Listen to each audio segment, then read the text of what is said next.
Inside New Orleans Sports with Eric Asher is underwritten by... At Villeries Florist, we deliver the magic of flowers 7 days a week to the North Shore and South Shore in the New Orleans area. Whether it's for birthday parties, baby celebrations, Villeries provides colorful floral displays for all. With a store full of fresh-cut flowers, exotic tropical flowers, orchids, roses, and even fruit baskets, our goal is to make your vision a reality. Villeries Florist, proudly serving Louisiana since 1969. Dave Miette Insurance Agency. Auto, home, flood, business, 504-556-0809. Dave Miette, INSagency.com. For over 48 years, Southern Tires and Auto Repair has provided services across the New Orleans metro area. Southern Tires offers a range of tires for all vehicles and ATVs. We also have a full suite of auto repair options, including brake repair, rim repair, custom exhaust, steering and suspension, tire siping, and so much more. Southern Tires and Auto Repair, 2550 Hickory Avenue in Metairie. C&C Drugs is a family-owned pharmacy that's been serving Southeast Louisiana for over 50 years. Whether you need help taking care of an elderly family member, a growing child, or even a pet, C&C provides patient-centered care for your entire family. C&C Drugs, large enough to serve you, small enough to know you. Locations in Mandeville and Araby.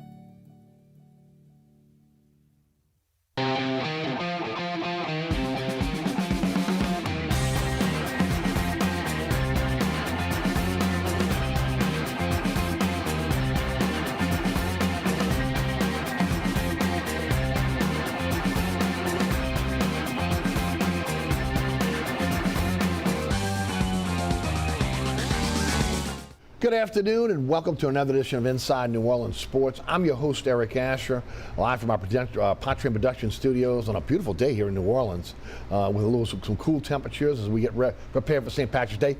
You know, the green tie, right? And of course, St. Joseph's Day for those of us who come from Sicilian or Italian heritage. We got a great show for you today. We'll talk a lot of Saints, we'll talk Pels, talk LSU Tulane football. We'll touch on college baseball and March Madness. To break it down for us, one of the best we have. You ask for him all the time. I'm so glad he gives us his time. Mike Detillier of WWL Radio is with us. Mike, welcome to the show. Thank you. How are you, bud? Always my pleasure, bud. Before we get started, tell the folks about the show, and then boy, we got a lot to get into today, huh? Yeah, a lot of things happening sort of all at one time. Free agency there. Right. Someone asked me the other day about, man, you're gonna be glad. The season's over with. I said, what over with? The free agency, the draft, right. It takes you all the way until May. And so, Bobby and I, we on from 4 to, depending on the day, 7 or 8, right. That sort of thing. And so, we'll be doing that. And they'll add a third individual pretty soon right. to the WWL crew. And so, my stomach will feel better. Yeah, I bet. Yeah, but yeah, it's been great. Joy to run, and thankful. Right. Every day. There you go. Myself as well. I am blessed. Mike, everybody asked me, are you doing the draft book? That's done. You've retired from that now, but you're still doing stuff on Saints Report, right? Yeah, also on WWL site. Okay. But 35 years. Right. And Eric, I just made the decision, right. Man, that had been enough. Right. It's a big, long process of doing it and then get it printed and shipping out. Right. And so I decided 2021 was going to be the last year for it. And so, it was great for me to do. It sort of gave me my start in this business, to be honest with you. And it was a great run. There's a lot of work. Involved. So folks can get your take on either the WWL website or Saints Report, right? Yeah, absolutely. Okay, because it'll be there for you. Because everybody wants to know what you think about the draftees. Obviously, after all these years, I'll tell you, a stack of books. I had a big stack of books before Katrina, a big stack of books after Katrina. Well, afterwards, yesterday, they signed Kalen and they signed Nathan. Right. And so what I do is, I'll take a picture of what I wrote. Yes. When they came out. I saw that. into that. So we doing the show yesterday, and Jamal Williams comes Right. up. And man, so we scrambling around, and my producer, Charlie, he was like, Mike, give me the book. I'm going to take. I said, okay, it came out in 2017. Right. I don't have that book with me right now at this point. But yeah, and a lot of people, man, yeah, break my heart that you're not doing the book, but it is what it is. Everything changes. Yeah. You know, I mean, things are going to more digital anyway, Yeah. right? Okay. And eventually that may be where you go. But you got your hands full right now. And more than the hands full at times. 'Cause, you know, Mike just doesn't do radio.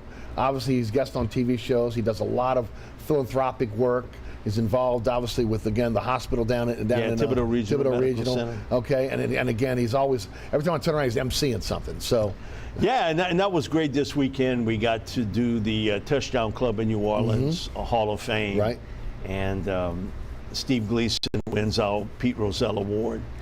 And John Robinson. Yes. And, you know, I know John a little bit from when he was at LSU. He was an advisor with Coach Orgeron. And so I got to know him a little bit throughout the years, knowing him well. And man, he got stories. But, yeah, I told him the first time I ever heard of John Robinson, I remember listening on television. John McKay quits mid-season at USC to become the new head coach of the expansion Tampa Bay Bucks. Yes. And his replacement is John Robinson. My thing is, who is John Robinson? Right. You know, I mean, at that time, we didn't know. Well, you got to know him pretty quick. You know, he became, not many guys can follow the legend. Right. That's difficult in this world, to follow a guy who did it at another level. And McKay did in college. I mean, you look at how he put USC on the football map. Right. When you look at the 60s, early 70s.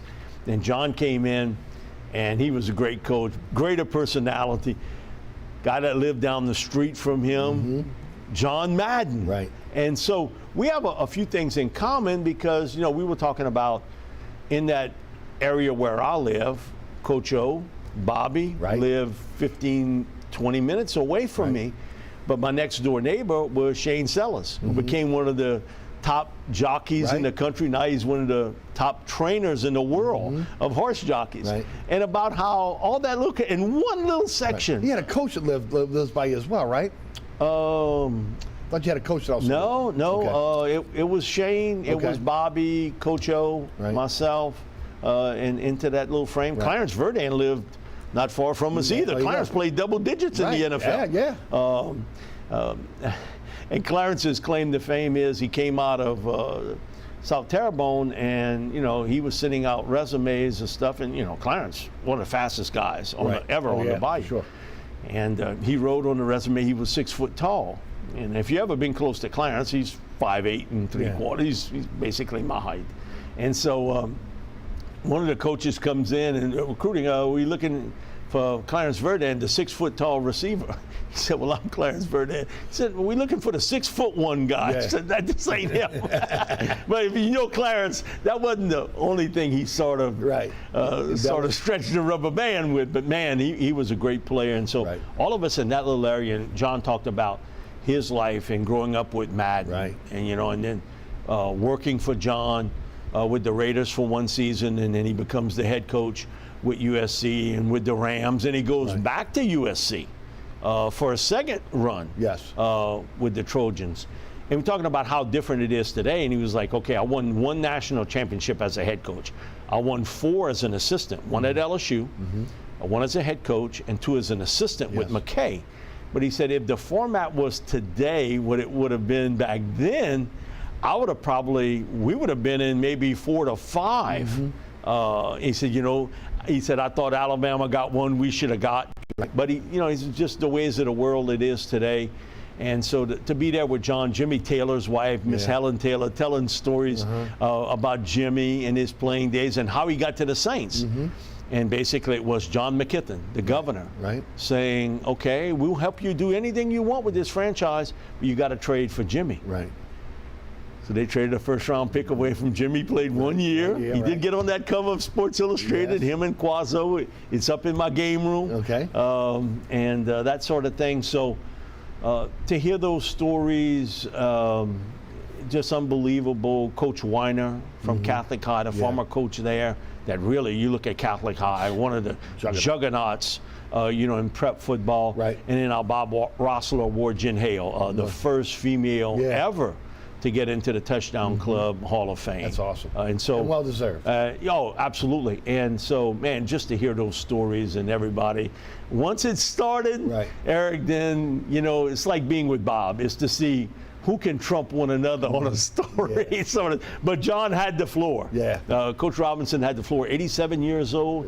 And, man, but sharp as could be, and talked about those days at USC and with the Raiders. It was unbelievable. So I really enjoyed it. And for a guy, our age, that watched we saw it in a different era where he was as dominant out west as Bear Bryant was in the South, Paterno out east, what Woody Hayes Schembeckler was in the Midwest. I can hear the band in the back of my head right now. And so, and his deal was, about he got criticized sometimes for running up the score. And his deal is, it's not my fault if you can't stop us. And I'm not telling my third string running back and receiver not to score. That's your issue, not ours. We weren't playing first string guys. Student body right, student body left. It wasn't complicated. Like he said, it's not like it is today where they throw the ball all over. It was pitch right, pitch left, and you're right about student body right, student body left, and just telling stories of Charles White, who just passed away during the summer. Marcus Allen, who he coached also, and playing that game in Tiger Stadium where LSU had them by the teriyaki into the fourth quarter, and man, they got out. Controversial call on Benji Thibodeau in that particular game that really kind of opened it up for SC. And Coach I was just glad to get out of there. I was just glad to get out of Tiger Stadium with the W. And he said it was a really great team, but telling stories about preparing and looking on that LSU team. And he said, I get to work with him. Steve Ensminger. I got to work with Steve. And Hokie was the running back on that team. And so he said, just unbelievable. And he said, I'll never forget Anthony Muno saying, Coach, I don't ever want to play in this environment again. Because he said, man, it was loud from the start of the game to the end. And he said, man, they had a shot. And a guy that played his high school football right down the road from me had a shot at making a catch late, Lionel Wallace. He almost came up with a catch that would have won the game for LSU. A lot of us that grew up during that time remember where we were on that night. Me and a bunch of buddies and around the radio in a parking lot in the French Quarter.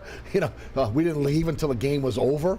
Well, as far as that goes. And I did a national show, and they asked me one game that you wished would have been on national TV if you were a kid, teenager, because then cable TV comes in late 80s at this point. Cable TV really starts to hit.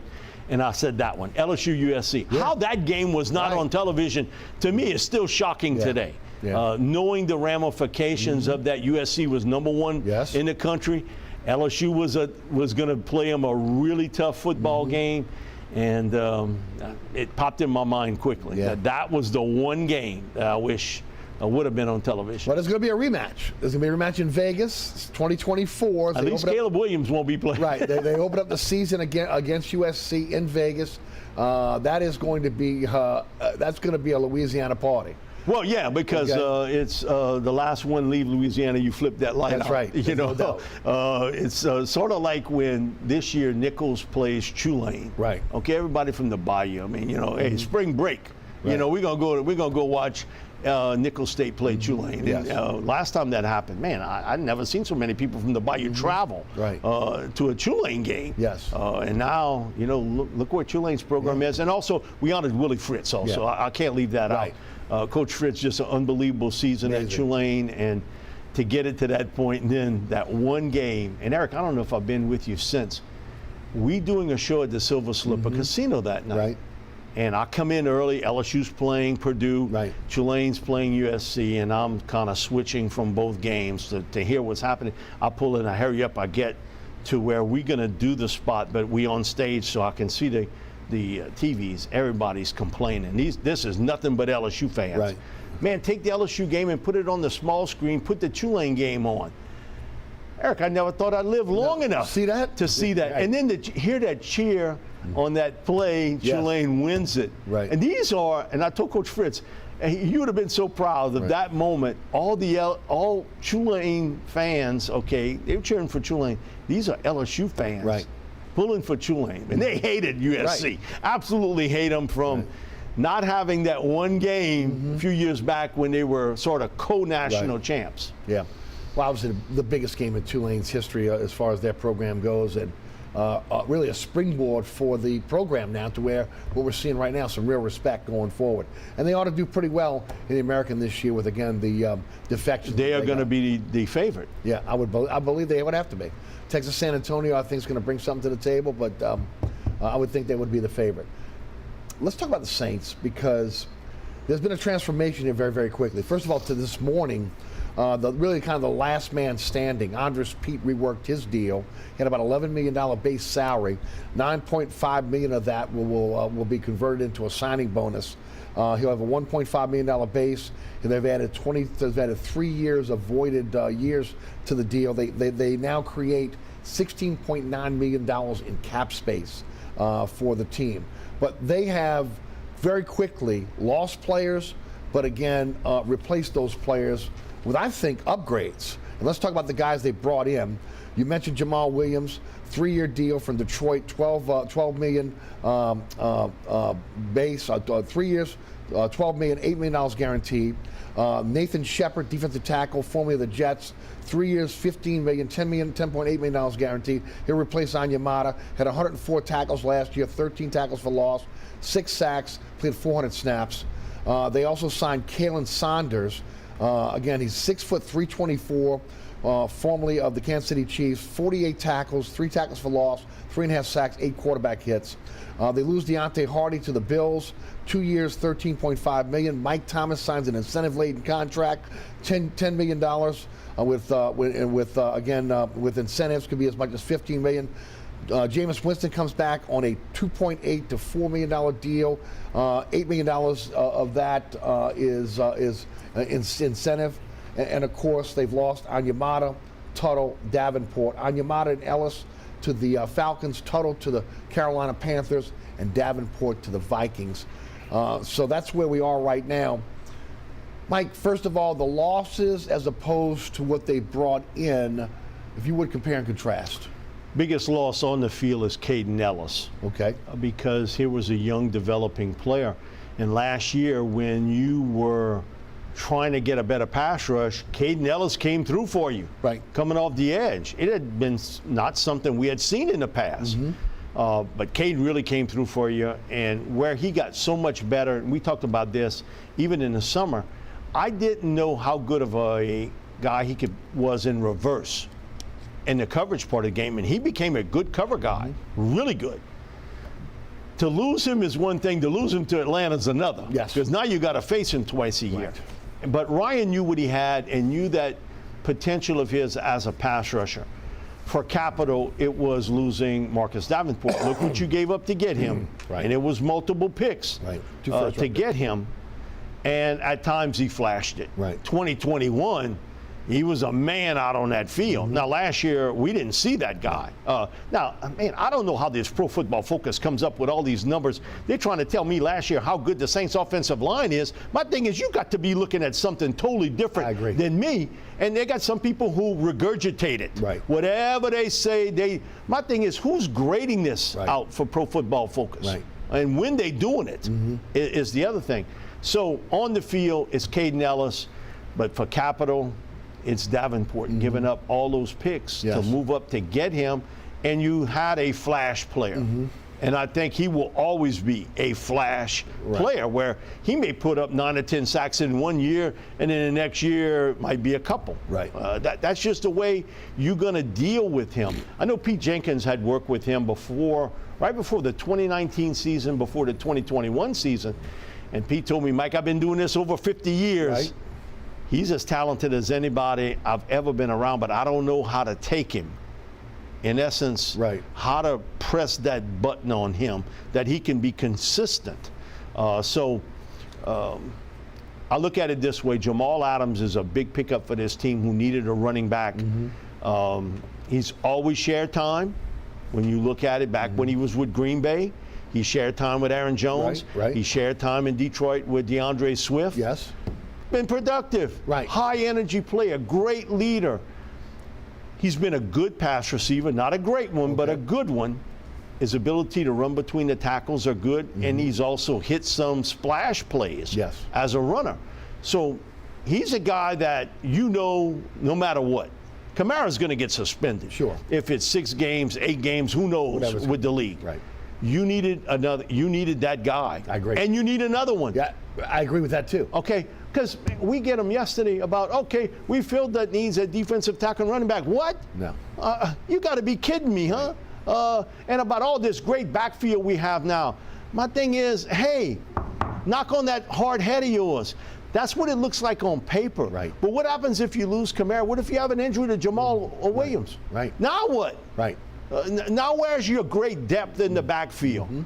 And I think the experiment with Taysom Hill at tight end is over with. I think he's now going to be a running back. Where do you think he's going to be? He's going to be a running back, that gadget or wildcat quarterback runner. That's where he's going to fit. I think they have said, you know what, we've seen enough. Yes. Put the ball in his hands and let him be a running back.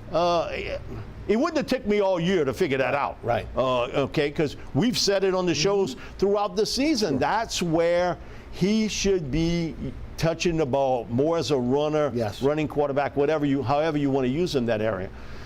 So you've gotten better at running back. Saunders is an interesting player. He's a nose tackle. He sits right on the nose. Right. Really good athlete, a little bit above 6 foot tall. Right. That's on a light day. He's 325. But he's athletic, right? Man, really athletic. He can move side to side. He's a really good athlete. He's got good chase down skills for a big man. I watched again the Super Bowl. Right. Watch him against the best center in the NFL today in Kelsey. Right. And he pushed him and pushed him and pushed him pretty good. And man, you could see Kelsey, he was battling to have to go up against him. He struggled with injuries early in his career. Right. And I think an elbow injury his second year, right? Yes. And I think he had a wrist year 1. So now you've got a guy entering where it should be the high points of his career. If he Last year was his best year as a pro. No question. And his ability to push the pocket. Right. And as Pete always said, he has learned how to use his arms and hands better to free himself from blocks. Now, he was another small college guy. Yeah. So I'm bigger. I'm stronger. I'm faster than anybody else. When you get in the NFL, hey, dude, I'm every bit as big, every bit as fast, every bit as strong. It's all about technique. And so I like that pickup. Nathan Shepard, to me, is the biggest kind of boom or bust guy. Okay. Fort Hays State, he was a linebacker when they recruited him. Canadian, right? Canadian guy. He was green as grass when he hit the NFL. I mean, he was still learning the game and the techniques part, and also learning how to be a big man. Okay, when you get recruited to be a 210-pound linebacker, and now you're a 310-pound man, that's a totally different world. And playing Canadian high school football, as opposed, and then Fort Hays State, man, that's a big jump to the NFL. He's flashed it, Eric. Right.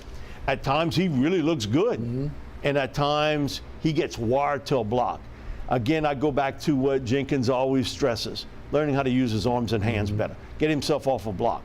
But as an athlete, he's big, he's strong, he's fast, he can get up the field.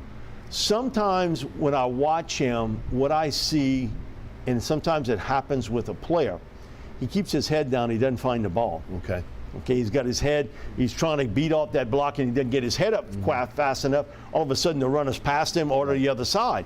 So he's got to get a little bit better in that. He's still learning the finer points of the game.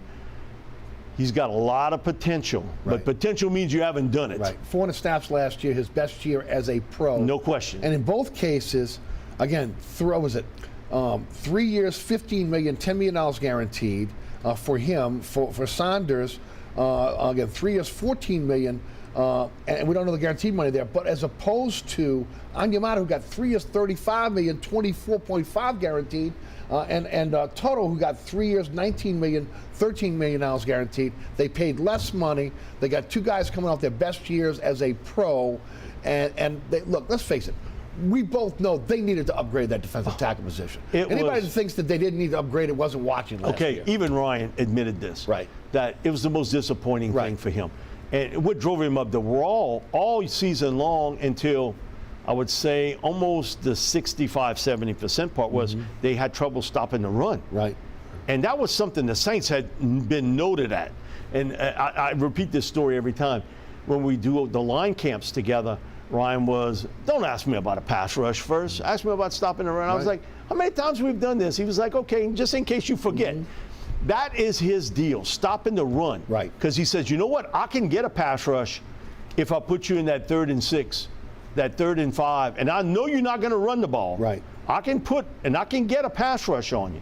But last year, how many times it was 3rd and 1, 3rd and 2, okay, and they couldn't stop the run.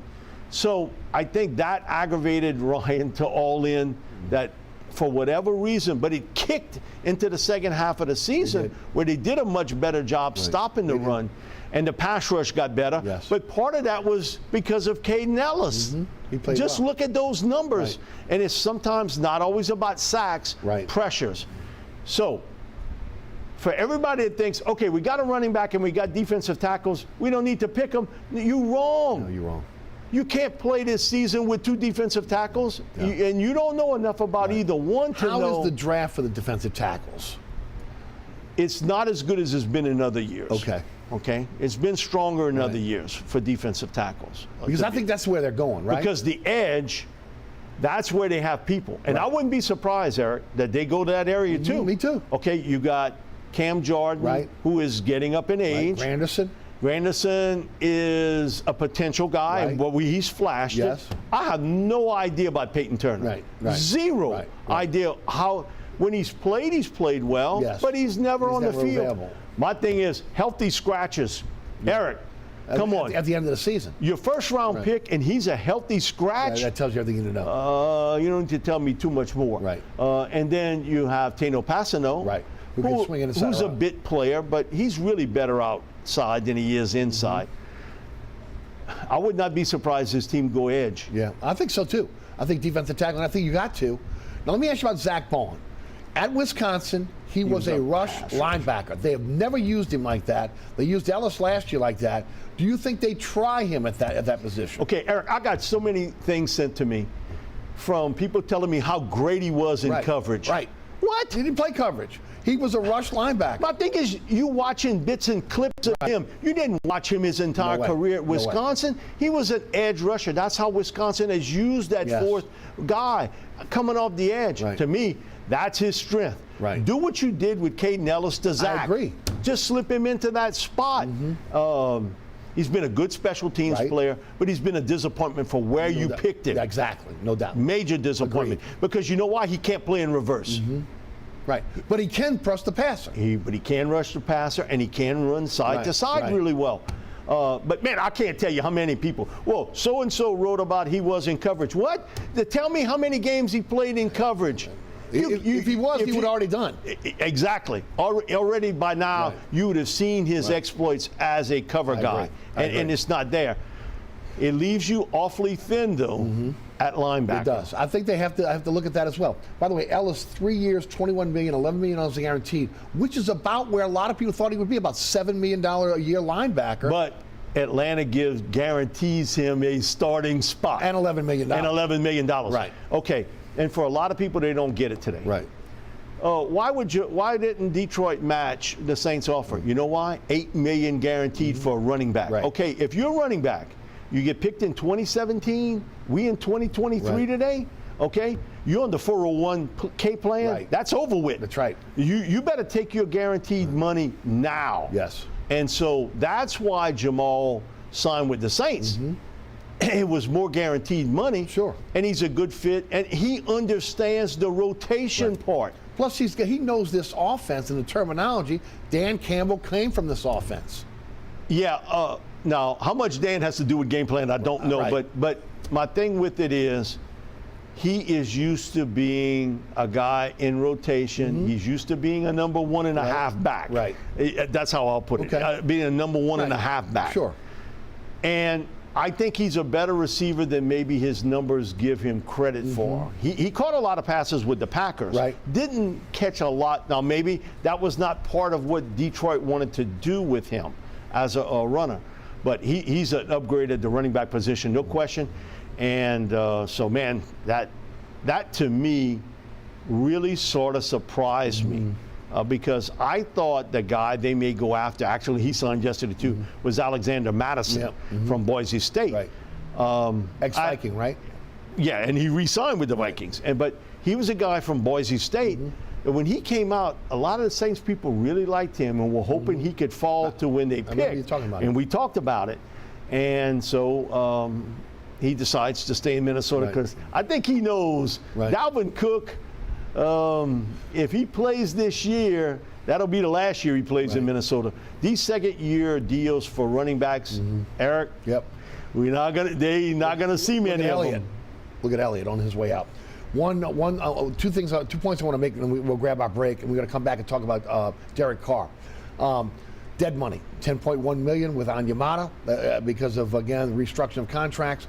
Another $7 million in dead money with Davenport. So again, you had the dead money there. And then I thought, again, when you look at this, because I called it a triple whammy. You lost Ellis, you lost Onyemata, but to me, the biggest loss is the coach, is Nielsen. And Nielsen, knowing your staff, knowing your team, knowing the strengths and weaknesses at a division rival. Talked to Rex Ryan about this, and he's like, Mike, y'all caught in the middle. You know why? Just a little to your east, you got Atlanta. You got the guy that Terry Fontenot, who's the general manager. Right. You have Ryan Nielsen there. Yes. And he says, just a little out west, you got Sean Payton. Knows your system, knows those players, and that's going to be a pull and tug for guys that played on the Saints team that he's familiar with. He's going to go after those guys because they're familiar with his system and they know his culture. Exactly. And so you pulled out, but listen, I think the Saints are looked at differently away from New Orleans than they are in the city. Okay. I think, you got some people that we groom these guys, they go somewhere else. Right. Okay, that happens to every team. Every team loses players, but you concentrated on the Saints, and I get it.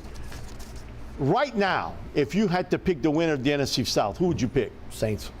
Easy. Right. Easy call. You got a rookie quarterback in Carolina, because that's going to be one way or another. I agree. Now, Bob and I disagree with this. He's like, Mike, Andy Dalton's going to be the bridge. I say he's half a bridge. You know why? The pressure to play that guy who's the first overall pick in the draft. Right. And I got an owner that's worth $25 billion. He can't spell patience, much less have it at this stage. He's going to say, wait a minute, we did all of this to get the first pick, and he's watching? And we say, oh, well, Mahomes did it. Yeah, but Alex Smith, he was a pretty doggone good quarterback for the Chiefs. Now, Smith is here, and Mahomes took him to here. Yes. You look at Carolina, okay, and not take nothing away from Andy. I thought he did a solid job. He did a great job for the Saints. Across the board last year. But he's not getting you any better than where you were a year ago. Right. He's not going to do it any different. Yes. Now, I think they have a tailor-made defense. They can run the ball. Offensive line been redone. Yes. They probably have the worst receiving core in the NFL right now with no DJ Moore. You're going to tell me that Atlanta is going to go into the season with Desmond Ridder and Taylor Heineke in year 3 of Arthur Smith and Terry Fontenot? Good luck there, buddy. Right. Because I'd have bet dollars to donuts their deal would have been with Lamar. They would have tried to get Lamar. I can't believe they did not. I don't get it. I really don't. I really don't either. I thought that was good, especially after the Deshaun Watson. Because the flirtation with them. Right. I mean, I thought it was going to be a no-brainer, and they have the picks. Okay. And they have the money. Right. And it's less money and less picks for. When you look at it, what you gave up for Watson was unbelievable. Yes. Lamar, you don't have to give up as many picks, and the money's not going to be as much. It's 3 years, $133 million is what he wants right now. So my thing is, I don't get it, but you are setting yourself up for failure. Right. Tampa Bay, I have no idea what they're doing. The Baker Mayfield and Kyle Trask. Couldn't hit the broad side of one. Okay, and they're going to lose a lot of players. Right. No Brady there anymore. Right. And I think really management has set Todd Bowles up to be the fall guy to lose. Right. So they can restart. So they can clean house Right. with everybody, hope they get the first pick, Yep. and then they get Caleb Williams, and they'll bring in an offensive coach. You read my mind. There's no doubt about it. I think that's the direction they're going to go. Mike Detillier is our guest from WWL Radio.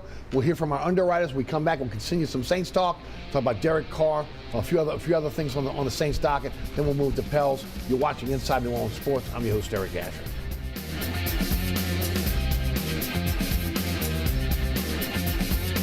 Burkhart's Air Conditioning, Heating, and Refrigeration has been family owned and operated since 1989. Burkhart has energy-efficient solutions and offers brands such as Mitsubishi ductless AC units and Amana, the only manufacturer with a lifetime unit replacement warranty.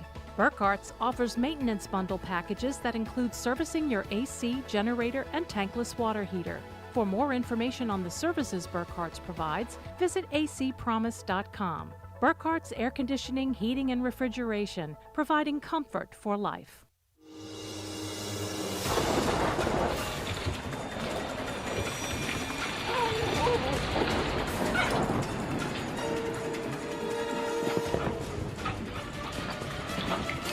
Experiencing rough weather with a bad roof can be a nightmare. It doesn't have to be. Suburban Roofing, because when it comes to roofing, there is a difference. Located at 3701 Iberville Street in Mid-City is Katie's Restaurant and Bar. Open 7 days a week, Katie's offers daily specials for lunch, dinner, and Sunday brunch. Serving New Orleans cuisine such as fried shrimp platters, grilled redfish, and a fully stocked bar. And don't forget about our expanded event seating and local entertainment. Featured on the Best of Food Network's diners, drive-ins, and dives, Katie's Restaurant and Bar. Welcome back to Inside New Orleans Sports. I'm your host, Eric Asher. Mike Detillier is our guest. Let's jump right back into it. Mike, you and I were talking in the break about running back. And, okay, you know that Kamara's going to be suspended. We don't know how long. We're somewhere between 4 and 8 games. Williams is a nice addition. Where do they go next? Is it the draft? Do they sign another free agent? It would, for me, be the draft. Get me a young guy. Okay. Get me a young back. Give me some backs you think that might fit. Okay, and I think might get some value. I think the first 2 picks are going to be big men. Me too. Okay, I agree. I think guard and defensive tackle. I agree. Maybe even offensive tackle. Maybe better. defensive end, offensive guard. I agree. And I would even throw in a big tight end. Okay. Into that mix. Big kid from Georgia. I'd love to get him. I don't know if he'll be there that time. The guy who might slip to you might actually be Michael Mayer from Notre Dame. Okay, yeah. Because you hear a lot about, the Georgia tight end. And he's a huge man, but massive. Wearing that 0 makes him look even bigger than what he is. And this is a really good year for tight ends, really good. But, man, if I could get my hands on one of those top 3 guys, I'd take him into that deal. You give it up on Troutman? Has he done anything that you could say is... No, but it's year 3 for a guy that came out of a small school. Okay, my thing is, if he hasn't shown it to me by now, he's not going to do it. Okay. And I'll let somebody else be Dr. Phil with him football-wise. All right, got you. I like bringing back Juwan. Me too. Because I think he's a really good pass catcher. I think he's only get better. And I think he's going to be a good addition to this football team. And bringing him back because he went from wide receiver to that flex tight end. Right. And if I get me another tight end, if it's Darnell, if it's Mayer, here's my thing. I could put them at tight end. They help my running game, which couldn't knock anyone off the line of scrimmage last year. And I can flex Juwan out in the slot and say, okay, that 5'10" corner, you cover him. Good luck, buddy. Right. Good luck covering the big guy. Size and speed. And so I would think about that seriously. But round 3 to me would be the round that if the right back was there. And I look at it this way. Bijan Robinson's going to be a first-round pick. Yes. He's 11th for me on the board, but he won't go 11. Okay. I think he's more late teens, early 20s, and somebody may trade up to get him. You don't think he's dropping to 29? No way. And if he was at 29, he wouldn't get to 30. I'll put it to you that way. I'm going to be honest. He would never get to 30 if he gets to 29. The big question mark for me is how quickly Gibbs comes off the boards. Jahmyr Gibbs from Alabama.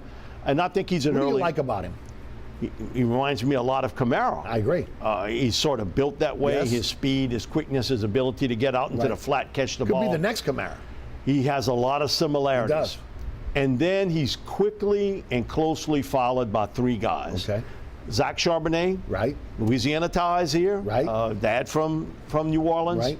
At UCLA, a big Thunder back. A lot of people didn't watch West Coast football, but if you watch UCLA, right. he averaged over 130 yards a game total offense. He's a hell of a back. Man, he's a really good back, and he's a Thunder back. Right. He can catch the ball. The A-Chain, Devin A-Chain from Texas A&M. Now, we saw him against LSU. And they're still trying to catch him. Right. He's a little smaller back, great speed. Right. We saw it, if you watch it at the Combine, he kicked that in gear. And to be honest with you, Eric, I thought he'd run faster than that. Yeah. Because I did a track meet one year, and he was running. Really? And he came up to me, and he was like, hey, Mr. Mike, what's going on?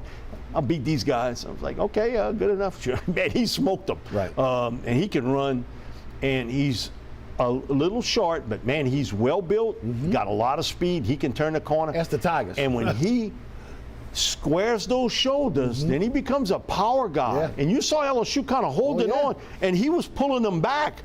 So he's interesting. And then certainly Tajay Spears from Tulane, who's all-purpose guy, runs with power, speed, make you miss skills, catches the ball well.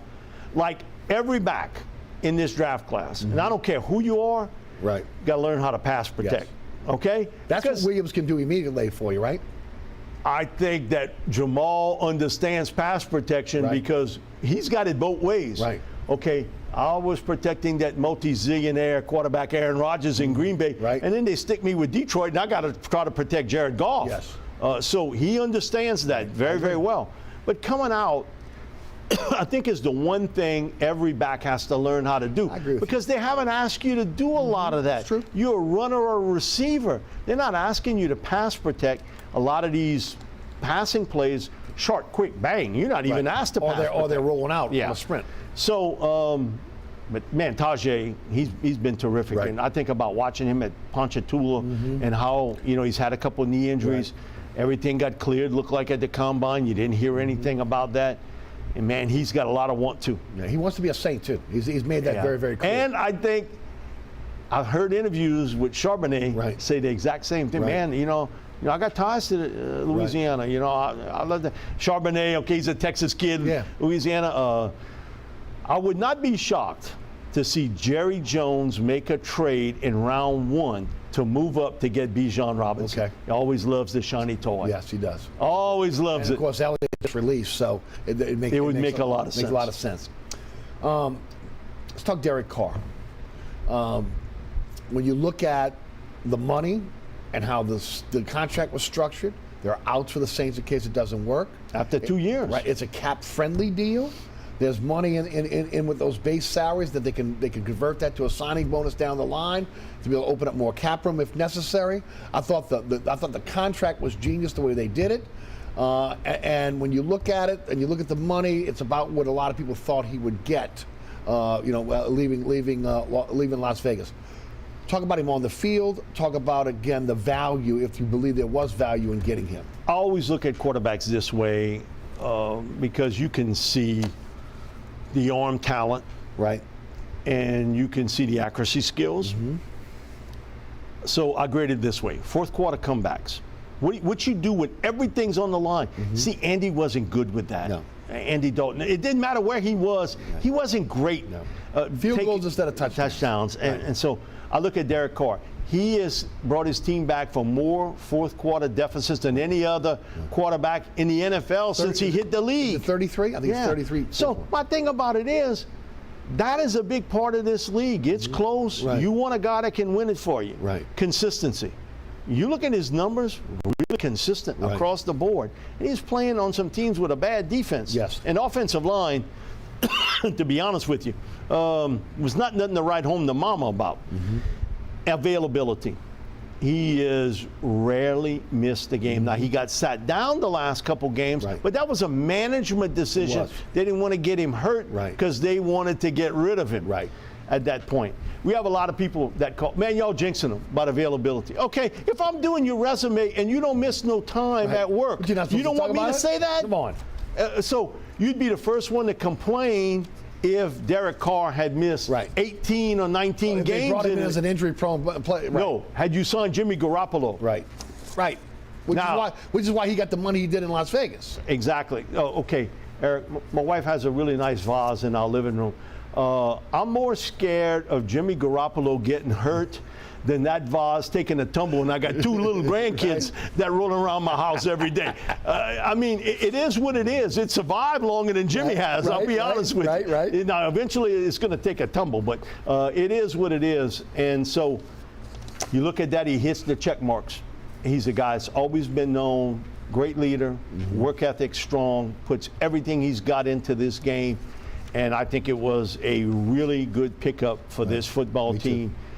They are better today than when the season ended. Yeah, I'm with you. He was the best player on the board at the quarterback position for you. You had, obviously, again, he won the press conference. There's no doubt about that. It was very Breeze-like. And then when you look at the contract, 4 years, $150, $60 million guaranteed, and the out, if it doesn't work out, you can get out. Do they draft a quarterback? I would every year. I've said that many times. I do think it's one area that this football team has missed the boat. Okay? And, you know, we got some of, well, you know what the percentages are? Okay, you can put your statistics somewhere else. Okay, I get that. Tell me about all those late-round picks that came through for the Saints last year. Okay, if you don't want to draft a quarterback. All I know is that late-round pick quarterback for the 49ers, look where he got him. Purdy. Look where he got him. You never know. You never know with a player. So if it's in the early rounds, mid rounds, late rounds, I do think you have to address that and bring yourself in a young quarterback and give it a shot. You're not going to hit every time. It's not going to. It does. The league doesn't work that way. But don't tell me, oh, the percentage. And my thing is, give me the late round pick a year ago that came through. You know who really came through for you? Rashid Shaheed, who you didn't even pick. He was an undrafted free agent for you. So, Eric, I think you have to change philosophy there. And I'm not saying in a 5-year time span pick 5 quarterbacks, but in a 5-year time span 4 quarterbacks, I would do it. Well, the problem is, and it's been an issue, and I talked about a lot of it on the program this week, you cannot, it's not sustainable to continue to give up 2nd, 3rd, 4th, 5th round picks to be able to move up and get I don't like that. Okay? Because those are your core players and your future stars. These 2 guys you picked up at defensive tackle were both 3rd round picks. Okay? Then your 6th and 7th round picks are your practice squad guys. Guys that, again, you're stashing, that if you get a rash of injuries, you're developing, and they're there for you. They don't have that. They put undrafted free agents on their practice squad because of that. So they got to be a little more patient and pick guys that, at the round they have, instead of packaging those picks and going for one guy. Eric, okay, a lot of people say, well, it's because you do the draft stuff. It's not that. In today's world, okay, draft choices are football minimum wage guys. You're not paying them nothing for a few years. And for this team, they need to do it because of how they have managed the cap. And I give Mickey and I give Kai Harley a lot of credit. I agree. For maneuvering things around to do it. They did it again this year. My thing I don't agree with is giving up extra draft capital to pick one guy, and you've given up all these draft choices. You might do that every once in a while, and I would do it for a quarterback or a big-time pass rusher, but nothing else. But they've done it for guards. I mean, Eric, I don't like that part. Okay, they've done it too much. And 2 is, what I don't know is, because I'm not in there, how much influence Sean Payton had, and I'm willing to say a lot. He was banging on that. Don't you feel a little difference right now in the way that they've gone about this free agency than maybe with Sean? I mean, normally they wait till the second wave. They didn't wait this time around. They went out and got their guys in the first week. Yeah, that's a little bit unusual, but if you look at early with Sean, they were like that. And then once the money crunch hit, then they weren't able to do it. It seemed like after Jarvis Bird, they kind of went away from that. And they were like, woo, you can hear the brakes being tapped all across the board. But you have to fill needs. And these are established players that you should have a pretty good bead on. Now here comes the second most dreaded word in sports. Rebuild is one thing. Fit. Do they fit what you do offensively, defensively, special teams? I tell this to people all the time. In every draft class, there are about 5, maybe 6 guys. No matter where they end up, the production's going to be the same. The rest of the guys, it's all about fit. How they fit into a certain system, certain scheme, they get with the right coach.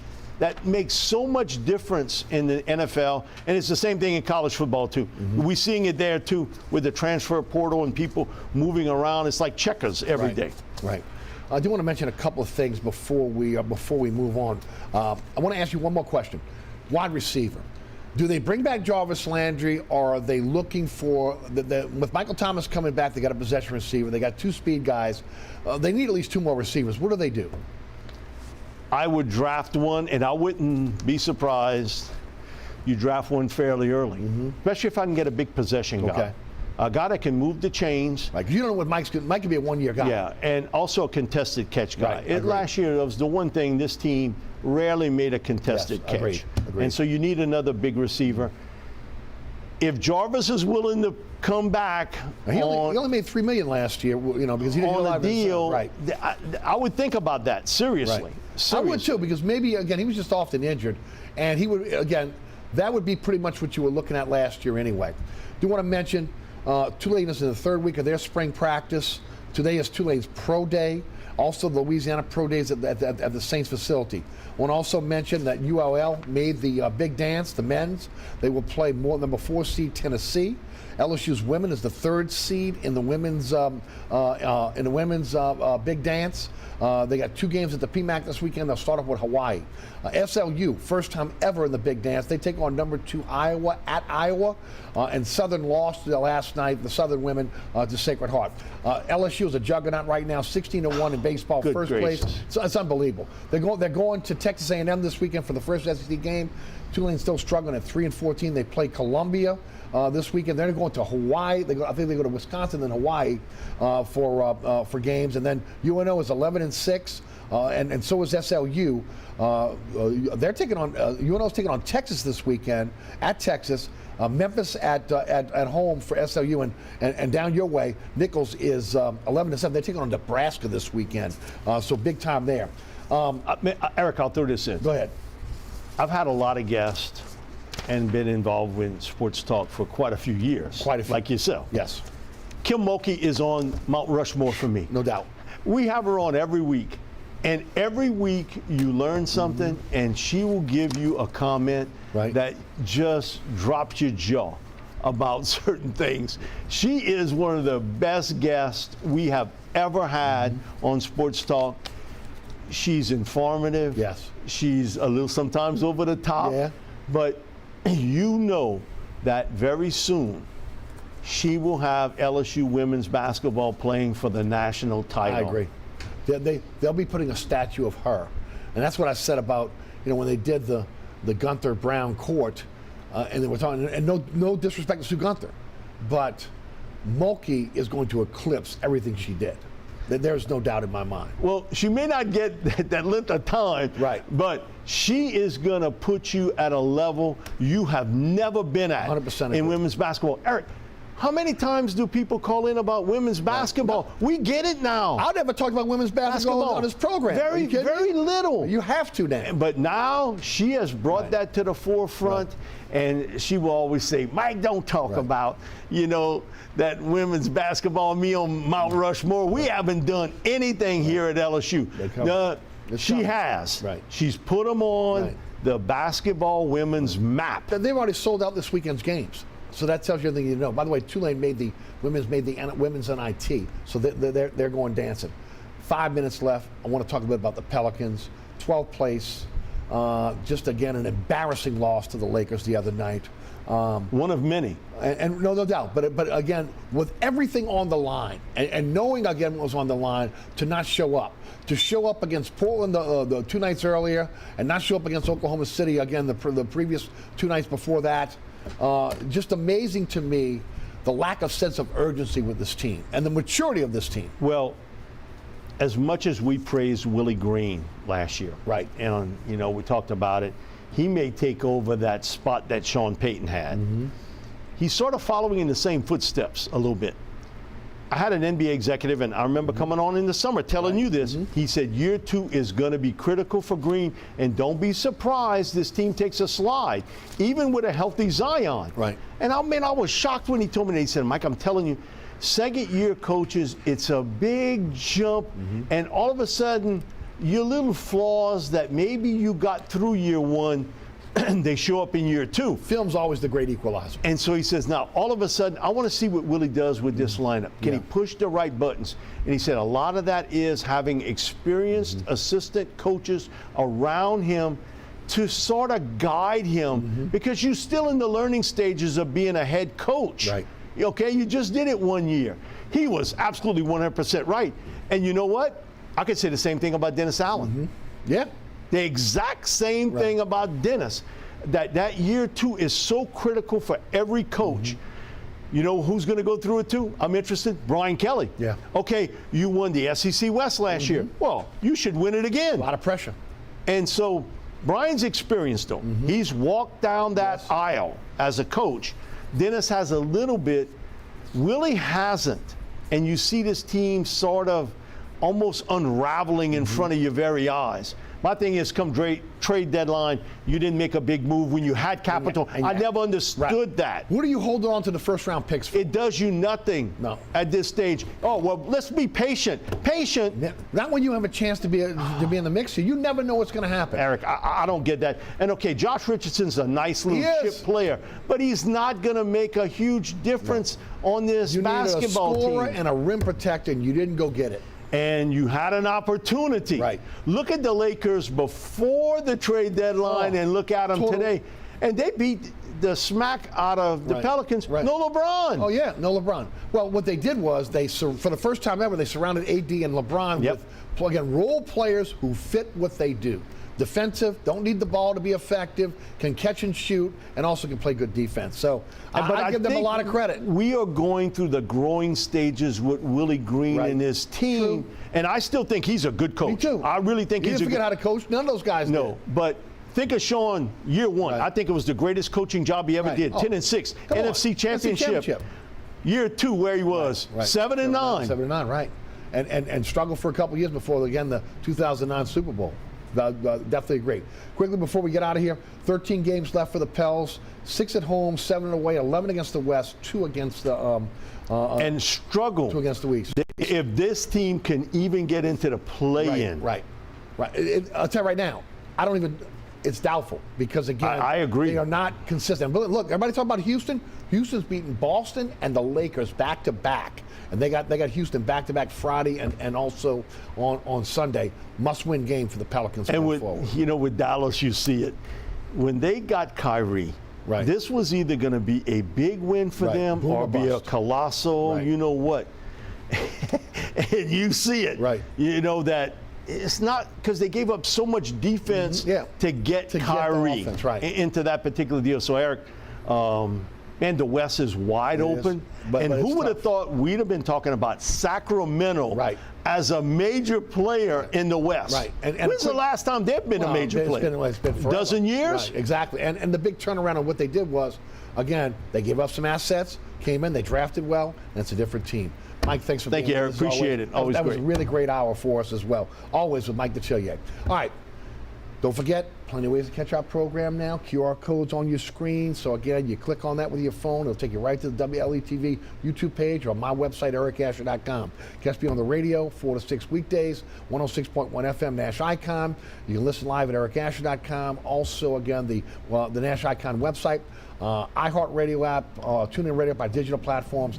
Our podcast is now on the Spotify. Spotify is our main place there. Again, I want to thank our underwriters for making our show possible. Also, I want to thank WLE production staff, including Ron Yeager, Jim Dotson, Logan Raffia, Kathy, Carla Harrington, Alex Chacon, and our director, William Hill. For Mike Detillier, I'm Eric Asher. Thanks so much for tuning in. We'll see you next week for another edition of Inside New Orleans Sports.